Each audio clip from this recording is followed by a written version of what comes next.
Hi guys, how to get donation buttons in, please donate. Now, open your web browser and go to roblox.com, then click the Create tab at the top of the page. This is where every successful game developer starts.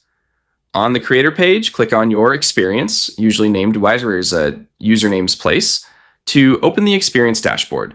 Keep watching because the next step is where most beginners get lost. On the left-hand sidebar menu, scroll down to the Associated Items section and select the Passes tab. Here's a common mistake. People click the wrong tab, so make sure it says Passes, not Badges or Products.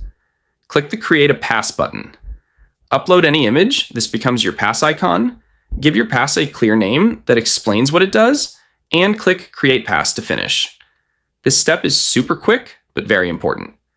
Click on the new pass you just created, go to the Sales tab on the left, toggle Item for Sale, and on.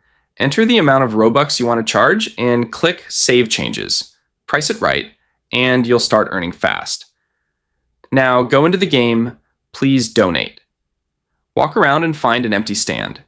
Here's the secret. Click the E button to claim stand. That turns the stand into your own donation button.